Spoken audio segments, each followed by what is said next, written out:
Disco Elysium is just one of those games that I played at exactly the right time in my life. I've spoken openly about my struggles with mental health on this channel before. It's a big part of why I relate to Night in the Woods so much, because I had a mental health crisis during my sophomore year of college that nearly forced me to drop out. I was so close to leaving that my bags were packed and just about ready to go. As difficult as that time was, I did pull through. But a sequel to that mental health crisis started in December 2021, when the circumstances at my real-life job took a sudden and drastic turn for the worst. As you might expect, returning to work for the first few days of January 2022 was a harrowing experience. To this day, I can remember looking up at my alarm clock, staring at the glowing red numbers as they ticked by, and praying that some calamity might give me reason to stay home and collect a few more hours of peace before I was forced to return to hell. It's around that time that I first played Disco Elysium, and right from the beginning, I had a good feeling it was going to be an enriching and cathartic experience. When I watched Harry wake up in his hostel room in his underwear, I laughed out loud. After the bleak conversation between the limbic system and the reptilian brain, I hadn't expected the game to open with something so comical. But my amusement was followed by a thought that I desperately needed at the time. Well, holy shit, I thought to myself. Yeah, my life sucks right now, but it sure as hell could be worse. At least I'm not that guy. I really believe that that reaction is one of the most important aspects of Harry's character. As bad as you might be doing in the real world when you're playing this game, there is no way you're doing worse than Mr. DuBois. Of course, those of us who have played the game know that the opening in the hostel room is just the tip of the iceberg.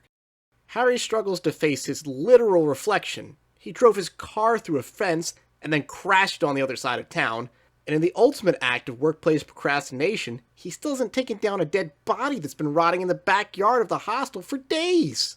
He is, simply put, an absolute mess. And that's what makes him such a tremendous character. Typically, when designing protagonists, writers strive to make them relatable, to make them human enough for us to see ourselves in them. All of us have either suffered from mental illness or know someone who suffers from mental illness, which is a huge check in Harry's favor.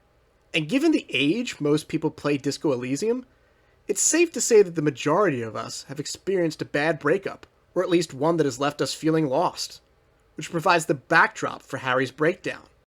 While we're on the topic, the fact that it was a breakup, something common to the average person, that caused Harry's breakdown is essential to what makes him so relatable.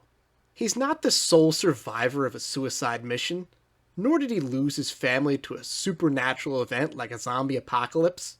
He fell apart in this colossal, catastrophic way because of something that's happened to almost all of us. So the more we learn about Harry, our initial reaction shifts again to more of a, man, I've been in his shoes a time or two, but still, at least I'm doing better than that guy. On top of these relatable elements, characters are usually peppered with things to make them unique or interesting, like supernatural abilities or talents beyond what your average human is capable of. With Harry, they certainly do this. The voices in his head are a pretty clear example of it. As unreliable as they can be at times, I think we can all agree that there would be some benefits to having a council of 20 voices to consult with whenever you needed them. Though I doubt Half-Light is much fun at parties. But in a way, the benefits of this are diminished due to the way the game so effectively hammers home just how much of a screw-up Harry is. Where other games strive to make you want to be their protagonist, Disco Elysium instead makes you ever so grateful that you aren't their protagonist. Because however much you might be screwing up in the real world, however depressed you might be in the real world, you're still doing better than the hobo cop from Revachol. And if you are playing this game while struggling with your mental health, then there really is beauty in that. And it's not because we like watching him screw up. At least, it wasn't like that for me. I didn't ever find enjoyment in Harry's mistakes, though some of his more minor misfortunes, like getting his tie stuck on the ceiling or nearly dying to a damn folding chair, are legitimately funny. Instead, it just made me grateful that even at the depths of my despair, I was doing a lot better than I thought I was. And certainly better than the guy on the computer game I had become obsessed with, who, despite it all, still hadn't given up. And that's where the twist to Harry's relatability comes in. At the end of the game, this signature dynamic, this disparity between what we might be going through and what Harry has gone through, is part of what makes the game so inspirational. In the game's final conversation, Harry meets up with Jean Vicmaire, his former partner and leader of Precinct 41. If Harry's done enough to turn himself around, then he'll receive a heartwarming recommendation by Kim Kitsuragi, and Vicmaire will reluctantly welcome him back to the Force. Suddenly, the game's message is turned on its head, as it shifts from, hey, at least I'm not that guy, to, if even that guy can get his shit together, then so can I. And as I finished up Disco Elysium, that was exactly what I needed to hear.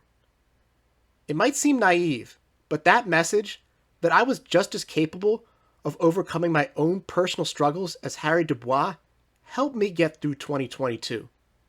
And I don't think I'm alone in that. Though our circumstances might be different, I think that's a huge part of why so many of us have such a potent bond with this game. Interestingly, before the game ever conveys this theme in subtext, it does it in plain text.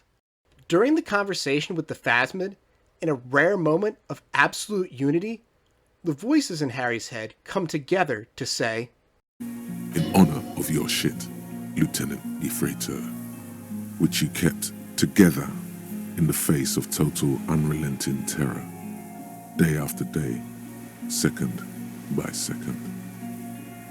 Detective arriving on the scene." What a beautiful message. Detective arriving on the scene. Every time I went into the chaos at work in 2022, I found myself saying that and thinking of Disco Elysium. Because if Harry can come back from a tragic divorce, drinking so much that he literally forgets who he is and the case he's been working on, and taking a worse L to a folding chair than Roman Reigns to solve the most complex mystery Revachol has ever seen, then all of us can rebound from whatever we're struggling with, even the worst bouts of mental illness.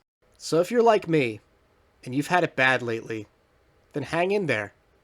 Be the detective arriving on the scene. Because if Harry can do it, then so can you. Thanks for watching. If you enjoyed this video, please be sure to like and subscribe. If this video does well, I'll definitely make more about Disco Elysium. It's a great game, and there's a lot more I have to say about it. Next up, I'll be posting another Night in the Woods video. This one will be a character analysis on B. See you guys then.